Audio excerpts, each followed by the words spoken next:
Lundi, nous sommes le 25 novembre 2024. Bonsoir à tous et merci de votre fidélité. Et nous ouvrons l'actualité économique de ce jour avec le Burkina qui a remboursé une dette extérieure de 3 000 milliards de francs CFA depuis le début de l'année 2024. C'est ce qu'a annoncé le Premier ministre Joachimson Kielem de Tembela lors de la 21e rencontre nationale gouvernement secteur privé tenue le vendredi 22 et samedi 23 novembre dernier. À fin juin 2024, les chiffres du ministère des Finances indiquent que la dette intérieure atteignait 4 195,16 milliards de francs CFA contre 3 979,84 milliards de francs CFA en décembre 2023, soit une hausse de 5,4%. La dette intérieure représentait environ 57% de la dette publique totale qui s'élevait à 7 354,54 milliards de francs CFA à la même période. Le Burkina Faso est confronté à une grave crise sécuritaire et humanitaire du fait des attaques terroristes récurrentes, une situation qui pèse sur les finances publiques.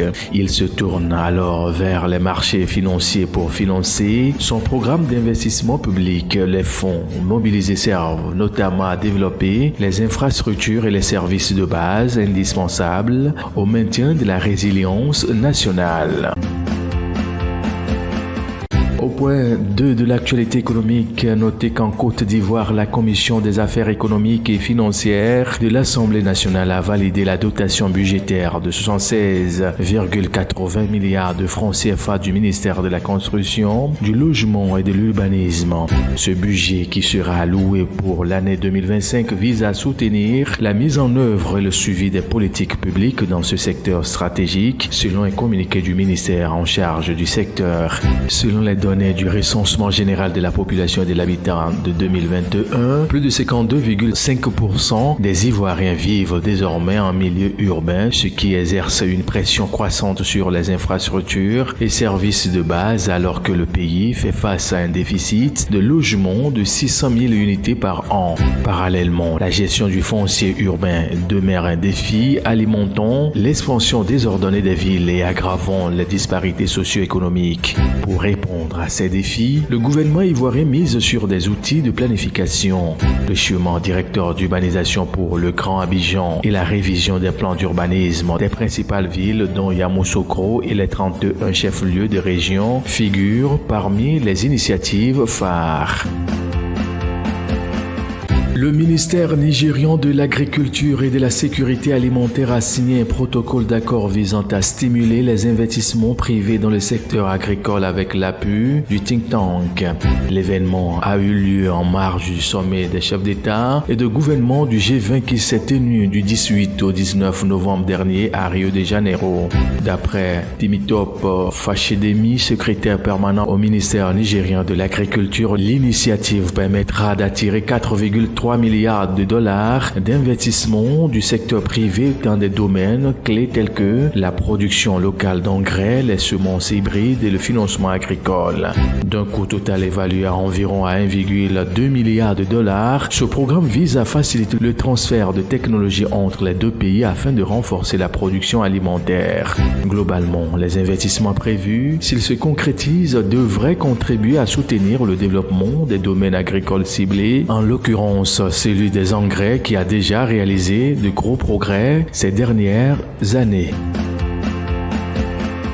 Direction Mali pour vous dire que la récolte de coton graine est attendue à 569 300 tonnes en 2024 et 2025.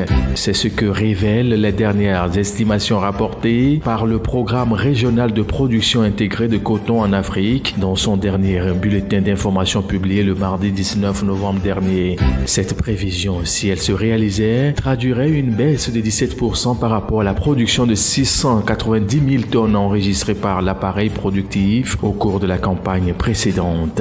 Cette contre-performance de la filière malienne pourrait permettre au Bénin, où les prévisions tablent sur une récolte de 669 000 tonnes, de récupérer son fauteuil de numéro 1 dans la zone CFA en 2024 et 2025. Bouclons l'actualité économique de ce jour au Niger où 4 aérodromes à usage privé seront construits dans le cadre de l'exploitation de l'oléoduc, le pays avec son voisin du Bénin. Le projet a été officialisé jeudi 21 novembre à la suite du Conseil des ministres. D'après le document cité par l'agence nigérienne de presse, celui-ci répond à une requête soumise à l'État par le West African Oil Pipeline Company WAPCO, l'entreprise chargée de l'exploitation et de la maintenance de l'oléoduc qu'elle a aidé à construire. Pour l'heure, des détails techniques concernant l'installation de ces aérodromes prévus tout au long de l'itinéraire du pipeline Niger-Bénin ainsi que le calendrier des travaux n'ont pas encore été précisés. Messieurs, mesdames, merci de votre fidélité. Très bonne suite de nos programmes et à très vite.